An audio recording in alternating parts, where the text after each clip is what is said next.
রাসূল আকরাম সাল্লাল্লাহু আলাইহি ওয়াসাল্লামের দরবারে হযরত জিবরিল আমিন তশরিফ এনেছেন। আমার নবী বলছেন, সাহাবীরা, কিছুক্ষণ আগে জিবরিল আমার কাছে এসেছে, আমাকে একজন বান্দার ব্যাপারে বলে গেছে।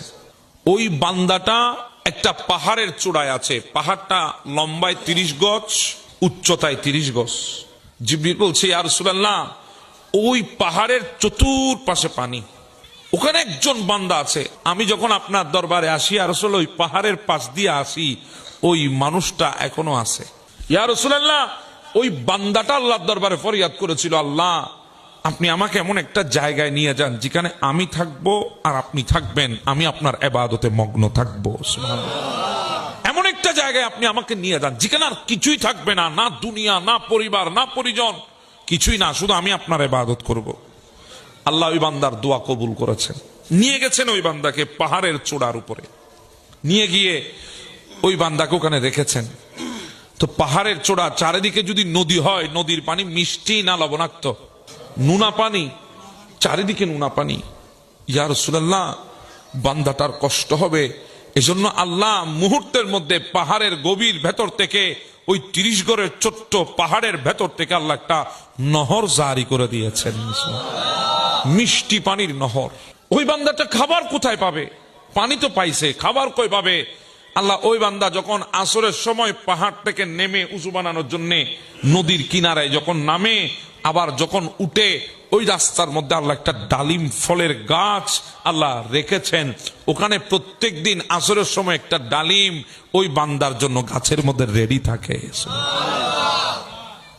প্রত্যেকটা দিন ওই ডালিমটা খেয়ে সে ক্ষুধা নিবারণ করে, পানি খেয়ে তৃষ্ণা নিবারণ করে। ইয়া রাসূলুল্লাহ, ওই বান্দাটা ওখানে ইবাদত করছে কয় বছর জানেন? 500 বছর। বলে, ইয়া রাসূলুল্লাহ, ওই বান্দা আল্লাহর দরবারে ফরিয়াদ করেছে, আল্লাহ আমি যেদিন দুনিয়া থেকে চলে যাব, আমি যেন সিজদারত অবস্থায় থাকি, সিজদারত অবস্থায় যেন আমি থাকি। ইয়া রাসূলুল্লাহ, ওই বান্দাটা সিজদারত অবস্থায় দুনিয়া থেকে চলে গেছে।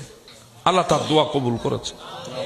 সে আরেকটা দোয়া করেছিল, আল্লাহ আমি যতদিন সিজদারত অবস্থায় দুনিয়ায় থাকবো, ইন্তেকাল করব, আল্লাহ তুমি আমার গায়ের উপরে মাটি দিও না, আমাকে সেভাবে সিজদারত অবস্থায় কিয়ামত পর্যন্ত রেখে দিবা, আর কিয়ামতের ময়দানে আমাকে এভাবেই তুলবা।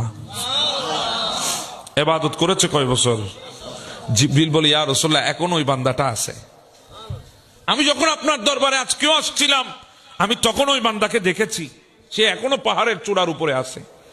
ইয়া রাসূলুল্লাহ, আল্লাহ তাকে কিয়ামতের ময়দানে ওই সিজদারত অবস্থায় তুলবেন।